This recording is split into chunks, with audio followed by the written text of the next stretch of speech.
Bonjour et bienvenue sur cette troisième et dernière partie du chapitre sur l'immunité adaptative. Effectivement, nous avons vu dans un premier temps les LT8, ensuite dans une deuxième partie les lymphocytes B et les anticorps, et maintenant il nous reste les LT4 ou LTCD4. Cette partie, vous allez la faire, ou peut-être l'avez-vous déjà fait, à partir des trois documents que je vous ai fournis. Donc soit vous mettez en pause, soit vous l'avez déjà fait, à ce moment-là vous continuez. Donc ces documents vont vous permettre de dégager le rôle des lymphocytes T4 et ensuite de déduire pourquoi le VIH arrive à vaincre notre système immunitaire. Donc VIH, virus de l'immunodéficience humaine. C'est un nom qui a fait couler beaucoup d'encre. Trois documents, un texte et un graphique associés. Il va falloir légender le graphique avec le texte, c'est pas très compliqué. Une expérience et une deuxième expérience qu'il va falloir bien exploiter méthodiquement, toujours en 3 temps, la plupart du temps.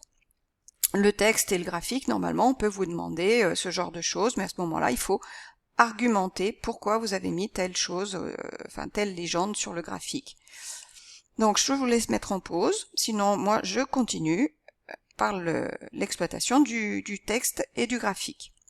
Donc une pathologie qui se dégage en 3 étapes, une primo-infection qui dure quelques semaines, ensuite une phase asymptomatique qui dure quelques années, plusieurs années, et une phase dite SIDA, SIDA déclaré, syndrome d'immunodéficience acquise, qui constitue à la dernière étape avant la mort, avant le décès du patient. Alors, la première étape, vous avez dû constater que la charge virale augmentait dans la première phase, donc la courbe verte et la charge représente la charge virale. On vous dit nombre de copies d'ARN viral. Le VIH est un virus ARN. Nombre de copies, puisque si vous faites le lien avec ce qu'on a fait au début de l'année, on évalue la charge virale avec la méthode PCR, qu'on a expliqué. On multiplie de petits fragments de matériel génétique de façon à les quantifier. C'est une phase donc où le virus se multiplie de manière intense, puis sa quantité diminue. Donc ça veut dire qu'il y en a de moins en moins. Par contre, vous avez dû constater que la quantité de LT4 diminuait profondément, puis commençait à remonter. Quand la quantité d'un type cellulaire diminue, ça veut dire que les cellules meurent. Si la quantité de cellules augmente, ça veut dire que les cellules se multiplient. Donc tout n'est pas perdu, ils se multiplient, mais ils ont subi des pertes. Or, le virus se multiplie pendant la même phase. Donc, on en déduit que le virus affecte les lymphocytes T4. Les lymphocytes T4, c'est la cible du virus. Les deux autres courbes, donc la charge virale, donc les lymphocytes T4. Ensuite, en rouge, les lymphocytes T8, ou lymphocytes T cytotoxiques, puisque là, c'est les cytotoxiques que l'on mesure. Eux aussi, multiplication intense, puis ensuite plafond, et ils diminuent. Et la dernière courbe qui représente les anticorps. Et vous remarquerez qu'on met toujours anticorps anti quelque chose, contre quelque chose. Donc là, c'est des anticorps contre le VIH. Voilà, donc une phase actuellement, les traitements, les polytraitements visent à augmenter la durée de cette phase. C'est-à-dire de 10 ans, elle passe à une durée indéterminée, de façon à ce qu'il n'y ait plus de phase SIDA déclarée. Donc voilà, il y a un titre, tout est parfait, on peut continuer. Alors, deuxièmement, l'expérience de Klaman. Donc j'espère que vous avez pris connaissance des conditions expérimentales. Moi, je vais passer simplement à l'exploitation des résultats. Donc des résultats qui sont pas très compliqués puisqu'ils se divisent en 2 catégories. Ici, j'ai agglutination dans la partie droite, dans les 2 boîtes de pétri à droite, et dans les 2 boîtes à gauche, c'est pas des boîtes de pétri, mais bon, c'est une goutte de sérum dans un petit puits, je n'ai pas d'agglutination. Or, ici, on a mis du sérum, et le sérum, ce ne sont que des molécules chimiques, pas de cellules. Donc ça veut dire que dans le sérum, dans les 2 gouttes de sérum de droite, il y a quelque chose qui permet d'agglutiner l'antigène. L'antigène, ce sont des globules rouges de mouton. Et rappelez-vous, une substance soluble qui agglutine, ce sont des anticorps. Donc là, on a production d'anticorps, là aussi, et pas dans les 2 autres cas. Alors, la souris de droite est votre souris témoin. C'est normal qu'elle produise des anticorps puisqu'elle a tout son système immunitaire. Elle a donc des lymphocytes qui vont produire des anticorps après s'être transformée, s'être différenciée en plasmocytes. La souris, je vais peut-être la garder pour la fin, ça sera peut-être mieux. Par contre ici, on n'a pas d'agglutination. Donc s'il n'y a pas d'agglutination, c'est qu'il n'y a pas eu production d'anticorps. Pourquoi ? C'est relativement étonnant puisque ici, on a fourni à cette souris démunie de tout système immunitaire, on lui a fourni des lymphocytes B. Or, on sait que les lymphocytes B produisent les anticorps par différenciation en plasmocytes. Et là, rien. Donc là, c'est pas normal. On peut se poser la question, pourquoi ces lymphocytes B n'ont pas produit d'anticorps? La souris du lot numéro 2, ma foi, elles ne produisent pas d'anticorps, ça semble tout à fait normal, puisqu'on leur a fourni seulement des lymphocytes T. Or, les lymphocytes T ne produisent pas d'anticorps. Donc, ça semble tout à fait normal. Et maintenant, le meilleur pour la fin, quand on fournit à une souris les 2 types de lymphocytes, il y a production d'anticorps. Donc, la souris du lot numéro 1, il lui manque quelque chose, et par comparaison avec le lot numéro 3, il lui manque les lymphocytes T. Donc ici, cette expérience a pour objectif de vous faire dire que les lymphocytes B ne peuvent rien faire sans les lymphocytes T. Donc il leur faut les lymphocytes T, il y a ce qu'on appelle une coopération cellulaire. Voilà, là j'ai remis par écrit mon exploitation, l'idée de produire des anticorps, puisqu'on est dans une goutte de sérum, ensuite les lymphocytes B qui produisent des anticorps et pas les T, et enfin, la goutte de sérum a agglutiné. Donc vous relisez tout, je l'ai mis proprement et j'ai terminé par l'association des 2, B et T, qui traduit ce qu'on appelle une coopération cellulaire. On en avait déjà parlé, puisque les cellules présentatrices d'antigènes qui quittent le lieu de l'infection dans la réaction inflammatoire vont coopérer avec le système adaptatif. Donc la notion de coopération cellulaire, c'est quelque chose de... ça fera un joli sujet de synthèse, tiens. L'expérience suivante, vous avez un dispositif particulier avec 2 cavités, 2 compartiments. Une chambre ici, en verre, supérieure, et une chambre, un gros Erlen, la chambre inférieure. Dans les 2, il y a un milieu de culture, mais la cloche, donc la chambre supérieure, est percée, elle n'est pas étanche, c'est pas du verre, mais elle est séparée par une membrane. Une membrane imperméable aux cellules. Ça, c'est très important. Les cellules ne peuvent pas passer. Seules les molécules peuvent passer. Je dirais que ça, c'est l'élément clé. Si on n'a pas compris ça, ça marche pas. Et ici, vous avez les résultats. Donc, les résultats, on vous dit ce qu'on a mis dans la chambre supérieure, on vous dit ce qu'on a mis dans la chambre inférieure, et on vous dit on compte le nombre de plasmocytes qui se sont formés. Donc, combien de lymphocytes B se sont différenciés en plasmocytes. Dans l'expérience numéro 1, on a 72 plasmocytes. Par contre, on ne dit pas combien on a mis de lymphocytes au départ.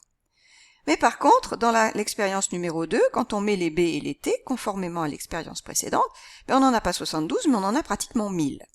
Donc 10 fois plus. Donc là, il y a eu coopération cellulaire entre les lymphocytes B et T, qui ont permis la différenciation des lymphocytes B en plasmocytes et la production donc après d'anticorps. Mais ça ne répond pas à notre question précédente. On n'a pas avancé. Coopération, ça on le savait déjà. Par contre là, ce qui est intéressant, c'est de mettre des CD4 dans une chambre et les lymphocytes B dans l'autre chambre. Donc ces 2 cellules sont séparées par une membrane et ne se touchent pas. Et on a autant de plasmocytes qui se forment, autant de lymphocytes B qui se différencient en plasmocytes. Or, les 2 sont séparés, mais la membrane est perméable aux molécules. Donc, la communication entre ces 2 cellules, B et T4, se fait par l'intermédiaire de molécules chimiques. Et on va retrouver notre notion de cytokine, des molécules qui informent les cellules. Sauf que là, on va leur donner un nom particulier parce que c'est une communication entre lymphocytes.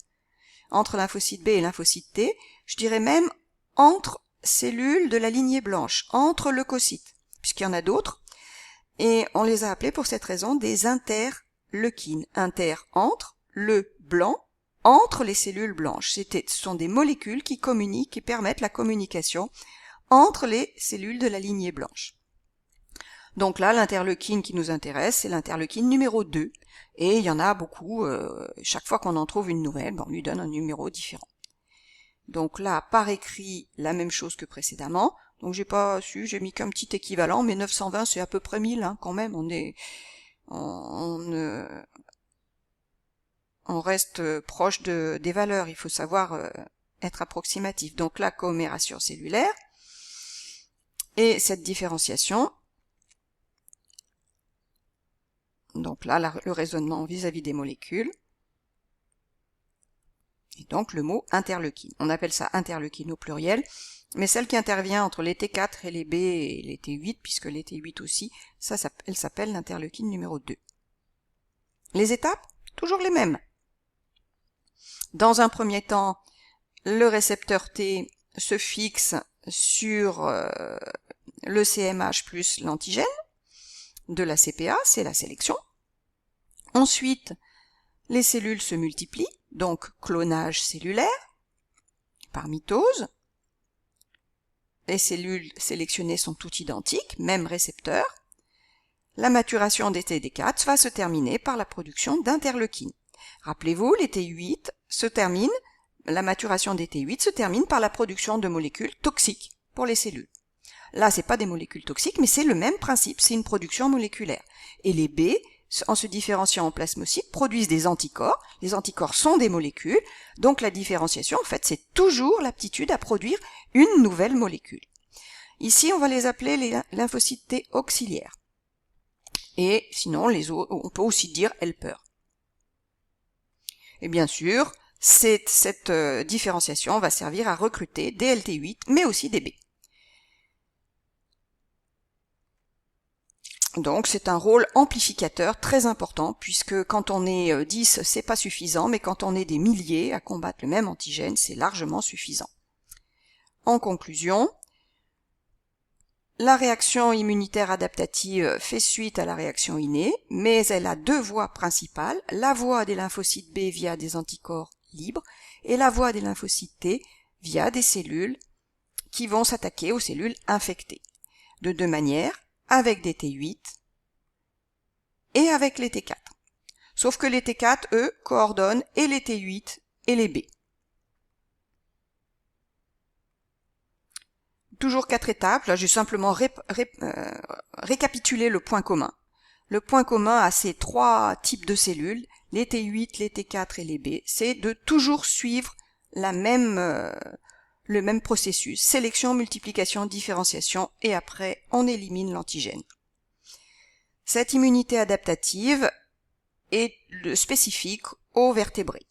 C'est une innovation évolutive des vertébrés. Pour terminer, un schéma de synthèse où j'ai représenté donc un macrophage, le virus qui rentre, l'antigène qui rentre, ça peut être une molécule, hein. Dans le cas des bactéries, c'est les molécules qui sont toxiques. Le macrophage va, donc là, il faudrait compléter votre récepteur. Voilà, je voudrais un petit peu de noir pour faire un CMH et le récepteur. Vous rajoutez récepteur du CMH pour que ce soit mieux. Activation des lymphocytes T et qui deviennent auxiliaires. Ils produisent de l'interleukine qui va multiplier les lymphocytes B, aussi les lymphocytes T8, et on va avoir deux clones de cellules. Tous vont être à nouveau multipliés, donc je passe la phase de multiplication. Pour les B, différenciation en plasmocytes, complexe humain, qui va agglutiner l'antigène, qui va favoriser la phagocytose, c'est plus facile de manger quelque chose qui est gros que quelque chose qui est minuscule, et qui va aussi immobiliser l'antigène. Les lymphocytes T8 vont devenir cytotoxiques et aptes, donc là aussi, CMH, et puis le petit antigène à l'intérieur de son récepteur, et lyse de la cellule infectée. Voilà ce que ça donne d'une manière générale. Ce sera tout pour ce chapitre, et à la prochaine fois.